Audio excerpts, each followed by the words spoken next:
You have eternal life. This eternal life is the very life of Jesus. Amen? So, ang eternal life na ito, ang buhay na walang hanggan na ito, ay mismo yung buhay ni Jesucristo na nasa iyo ngayon, kapatid. Amen. As long as na meron kang Jesus sa buhay mo, you have eternal life. Amen? As long as na meron kang Jesus na nangyahari sa buhay mo, as long as na meron kang Panginoong Jesus na meron kang malalim at malinaw na ugnayan sa Kanya, as long as na meron kang faith kay Jesus, you have eternal life. Amen. Why? Kasi nga, si Jesus mismo ang buhay na walang hanggan. Tingnan po natin sa 1 John chapter 5, verse 13. Ang sabi nun sa unang Juan chapter 5:13, isinusulat ko ito sa inyo na mga sumasampalataya sa anak ng Diyos upang malaman ninyo mayroon kayong buhay na walang hanggan.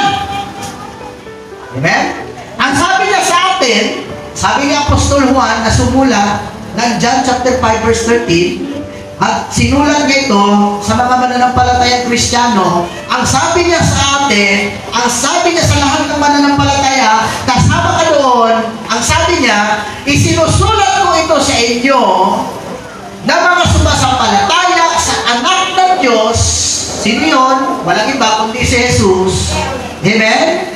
Upang malaman ninyong mayroon kayong buhay na walang hanggan. Ibig sabihin, ang sino mang sumasampalataya sa anak ng Diyos na ang pangalan ay Jesus, ay merong buhay na walang hanggan. Ang sabi ni Jesus sa John 11:25, sinabi ni Jesus sa kanya, ako ang bumubuhay sa mga namatay at ako rin ang nagbibigay buhay. Ang sumasampalataya sa akin, kahit mamatay, ay may muling mabubuhay. So Jesus is life. Amen? Ang sino mang may Jesus ay merong buhay na walang hanggan. Amen? Kailangan natin ng buhay na walang hanggan. Hello? Why? Dahil kung wala tayong buhay, hindi tayo lalago. Hindi tayo mag-grow. Hindi tayo magiging produktibo. Amen? Kailangan natin ng buhay na walang hanggan. We receive eternal life by receiving Jesus. Nagkaroon tayo ng buhay na walang hanggan dahil tinanggap natin si Jesus. Unang Juan chapter 5 verse 11 to 12, at ito ang patutuo ng Diyos.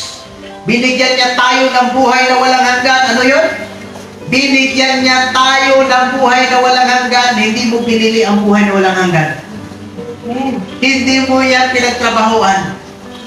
Amen? Napakalinaw na binigyan niya tayo ng buhay na walang hanggan. Amen? So hindi natin pinagtrabahuan. Bakit? Dahil kung by works lang, hindi po tayo makakaabot. Malinaw po na sinabi ng Apostol Pablo yan sa Romans 3:23. Lahat ay nagkasala at lahat ay hindi nakaabot sa kalwalhatian ng Diyos. Amen? At ito ang patutuo ng Diyos. Mismo ang Diyos ang nagpatutuo, ha? Hindi tao. Mismo ang Diyos ang nagpatutuo. Binigyan niya tayo ng buhay na walang hanggan. At ang buhay na ito ay nasa kanyang anak. Walang iba kundi ang ating Panginoong Jesucristo. Amen? Walang iba kundi ang ating Panginoong Jesucristo. Verse 12. Ang sino mang nasa Kanya, ang anak ng Diyos, ang sino mang nasa Kanya, ang anak ng Diyos, ay may buhay na walang hanggan. Ibig sabihin, kung sino man ang pinananahan ng anak ng Diyos, ay may buhay na walang hanggan. Ngunit, ang sino mang wala sa Kanya, ang anak ng Diyos ay walang buhay na walang hanggan. Amen? Mukhang hindi kayo masaya sa buhay na walang hanggan. Hallelujah. Amen. Ano pa ba ang gusto niyo? Pera o buhay? Hallelujah. Amen. No? Ano po ba ang gusto niyo? Pera o buhay? Buhay. Pag walang buhay, walang pera. Hallelujah. Bayad ka, bigyan ka ng 1 million, 10 million ngayon, pero bukas hindi ka magigising. No. Ha? No? Meron kayang taong pumayag, bibigyan siya ng 100 million, pero hindi na siya magigising bukas. Ayaw, hindi. Hallelujah. Ano Amen po yung ba? buhay kung Ha? hindi patay? Amen po ba? Patay. No? O sige, 10 billion, pero bukas hindi ka na mabubuhay. Amen? Hindi ka na magigising. Meron kayang tao, papayag. Amen? No? Hallelujah. Parang, oo, sarap talaga. Pero hanggang bukas na lang yung buhay mo. No? Kapatid, purihin ng Diyos. Dahil mismo ang Diyos ang nagpatotoo. Na binigyan ka niya ng buhay na walang hanggan. Amen? At ang buhay na ito ay nasa kanyang anak. Ang sino mang pinaganahan ng kanyang anak na si Jesus ay may buhay na walang hanggan. Amen? We receive Jesus by opening our heart to Him. Kapatid, tinanggap natin si Jesus. Amen po ba? Dahil pinuksan natin ang ating mga puso sa Kanya. Pahayag chapter 3 verse 20, narito ako sa labas ng pintuan ninyo at kumakatok. Alam niyo ba kung sino ang nagsasalita dito? Walang iba kundi si Jesus. Amen? Kung may makarinig sa akin at buksan ng pinto, papasok ako at magsasalo kami sa pagkain. Alam niyo, ang konteksto nito, ang message na yan ay para sa mga mananampalatayang Kristiyano na nakatira sa Minor Asia. Yung 7 churches na ngayon ay sinasabi ng Turkey.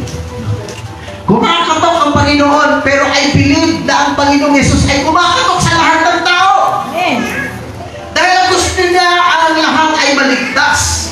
Ang gusto niya na ang lahat ay magkaroon ng buhay na walang hanggan. Ang gusto niya na makasama ang mga tao sa kanyang kaharian. Amen? Kung hindi ka welcome sa mga taong nasa paligid mo, kay Jesus, welcome na welcome ka. Amen. Hallelujah. Amen ba? No? Kung hindi ka tanggap ng mga tao sa paligid mo, kay Jesus tanggap ka. Amen. Huwag mo na ipagsisigi ang sarili mo sa kanila. Amen? Hallelujah. Hugot. Buda. Hugot. Dahil kay Jesus, tiyak na tanggap ka. Sa katunayan niya, kumakatok pa siya sa'yo. Amen. Naririnig mo ba? Amen? Hallelujah. At ang ganda nun, no? Pag narinig mo at binuksan mo yung pintuan ng buhay mo, ng puso mo, papasok siya at makikisalo sa iyo. Ibig sabihin, makikihati siya sa burden mo. Amen ba? Sa lahat ng mga struggle mo, Amen. sasamahan ka niya, hindi ka nga lang accepted. Kasi mamaya, malalaman natin bakit. No? No? Kasasamahan ka niya, tutulungan ka niya magtagumpay. Amen. Palalakasin ka niya, tutulungan ka niya, ipagtatanggol ka niya, ilalagay niya sa kaayusan yung buhay mo. Amen. Amen? Hallelujah. We open our hearts to Jesus through repentance. Nilikwento dito. Nabuksan natin ang ating mga puso kay Jesus sa pamamagitan ng pagsisisi. Amen. Lahat ba ay nagsisi na? Amen. Kung nagsisisi na kapag huli na. Nahuli na sa magsisi. Hindi po ba? No? Magsisi na. No? Bago. Yun yung problema, nasa huli eh. Dapat hindi pala nasa huli ang pagsisisi. Laging nasa una. Amen? No, magsisi ka na. So, through repentance and number 2, making Him as Lord and Savior. Tinanggap mo si Jesus sa puso mo sa pamamagitan ng pagsisisi at ginawa mo siyang Panginoon at tagapagligtas ng buhay mo. Amen. Hindi pwedeng Panginoon lang. Kasi maraming Kristiyano ngayon na Savior lang talaga si Jesus. Kapag may problema, Lord, tulong. Amen? Pag may kailangan, Lord, pahingi. Amen? Pero pag nasa Kanya na lahat, at pangalan ang lahat, limot na ang Panginoon. Amen. Amen? Maraming gusto na si Jesus ay Savior lang, pero ayaw nilang maging Panginoon. Kasi ang gusto nila, sila ang magiging Panginoon ng buhay nila. Yung tipong, ang gusto nila, sila yung masusunod. Amen? No? Sila yung masusunod. Kaya kapatid, dapat po natin maunawaan,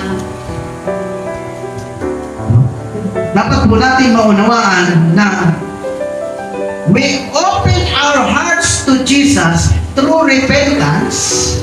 No? We open our hearts to Jesus through making Him as Lord and our Savior. Kapatid, si Jesus ang ating Panginoon. Pag sinabing Lord, ibig sabihin honor. Amen. Kaya yung buhay mo, yung buhay ko, yung buhay natin, hindi po natin pag-aarian. Amen. Pag-aarian ni Jesus. Sabihin mo sa katabi mo, pag-aarian ni Jesus. Kahit yung panahon mo, lahat ng meron ka. Payag ka ba? Amen. Naariin ni Jesus yung buhay mo? Hello? O nakikipagtamaran ka pa? Amen? Lord, kalahati lang. Amen po ba? Yun yung kalahati, akin yung kalahati. Amen? Hallelujah, paano ka lalago? Paano ka mag-grow? Paano mo marireach yung pinaka-goal ng Diyos para sa iyo? Amen. Kung kalahati lang kung ibinigay mo kay Jesus. Amen? Dapat buong buo. Buong buhay mo. Buong puso. Buong kaluluwa. Buong lakas sa pag-iisip. Ibigay mo yan sa Panginoon. Isuko mo yan sa Panginoon. Amen. Ay, plano ng Diyos. Amen? May plano ng Diyos sa atin. Kaya natin si Jesus ang maging Lord ng buhay natin. Pag sinabing Lord, may-ari. Amen? Pag sinabing Panginoon, siya ang may-ari. Kaya ka Panginoon ibig sabihin may-ari siya ng buhay natin. So, yun yung una na dapat mong malaman. No? That you have eternal life. At mismo ang Diyos ang nagpapatutuo na binigyan kanya ng buhay na walang hanggan. Ito ay sa pamamagitan ng ating Panginoong Jesucristo. Na ang sino mang pinananahan ni Jesus, ang sino mang merong relasyon kay Jesus, ang sino mang merong may malalim na relationship kay Jesus, taglay niya ang buhay na walang hanggan. Amen. Amen? Sabihin mo sa katabi mo, palitawin mo naman. Palitawin na natin. Hallelujah! Amen po ba? No? Amen. Dapat makita yan sa buhay natin. Ang buhay na walang hanggan ay hindi ito pinagtatrabahuan. Ha? Gusto mo ng eternal life? Kailangan mo ng 10 commandments. Amen? Hallelujah. 10 commandments. Kailangan mo maging expert ka sa salita ng Diyos. Kailangan mo maging lumakad ka sa kabanalan, bla bla bla. Amen? Good works is a result ng biyaya ng Diyos at ng pananampalataya mo kay Jesus. Hindi mo kasi pwede sabihin, nananampalataya ako sa Panginoong Jesus, pero yung ginagawa mo ay puro ka, sorry sa word na sabihin kong kabalbalan. Amen po ba? No? Hindi mo pwede sabihin, nananalig ako kay Jesus, pero ang ginagawa mo, puro ka lukuhan. Puro labag sa kalooban ng Diyos. Dahil ang totoong nananampalataya sa Diyos, sumusunod sa kalooban ng Diyos, nagpapasakop sa kapangyarihan ng Diyos, at namumuhay sa kabutihan, hindi sa kasamaan. Amen? No? So, ulitin ko, you have eternal life. Huwag kong kalimutan yan, ha? Amen. Sabi mo sa katabi mo, buhay ka. Buhay tayo. Amen? totoong buhay ka. At ang buhay na meron ka ay hindi ordinaryong buhay, kundi ito ang pinakamataas na antas ng buhay, na ang tawag ay eternal life. Huwag mong sayangin. Amen. Huwag mong baliwalay. Amen? Amen. You have eternal life. Meron kang eternal life. Bulitin ko, ito ang katotohanan at mismo ang Diyos ang nagpatotoo. You have eternal life. Binigyan ka ng buhay na walang hanggan. Tinanggap mo yan. Amen ba? Sa pamagitan ni Kristo. Dahil mismo si Jesus ang buhay na walang hanggan. Amen? Sino ang buhay? Si Jesus. Amen? Eh, napakahalaga ang koneksyon kay Jesus. Hindi kay ninyo. Hindi kay Kapitan. Kung sino bang mga sikat na tao, sino bang mga kilalang tao, sino man yung mga ma-influensyang tao. Pangalawa na lang yun. Amen? Amen. Ang importante, lumalim ang relationship mo kay Jesus. Amen. Amen? Wala nang masigit pa sa buhay na ito kundi si Jesus. Anong pinupursige mo? Amen? Kayamanan? Kapangyarihan? Kapangyarihan? Amen? Sikata? Influensya? Bla bla bla. Ano ba dapat ang pinupursige natin? Amen ba? Mga bagay sa mundong ito o yung magkalalim ka kay Kristo. Amen? Alam niyo lahat ng bagay sa mundong ito mawawala. Pagsisira, mananakaw, mabubulok.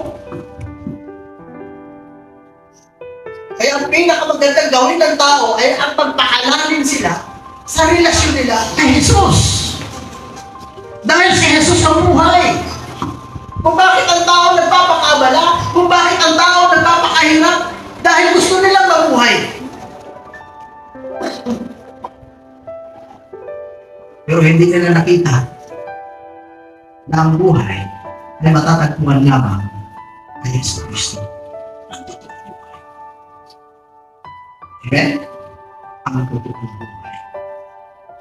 So, we receive Jesus by opening our heart. Ulitin ko, you have eternal life. May buhay na walang hanggan ka. Amen? No? Sabi nga niya, ang nananalig sa akin, kahit mamatay, ay mabubuhay ulit. Bakit yung buhay natin dito sa lupa, temporary lang yan.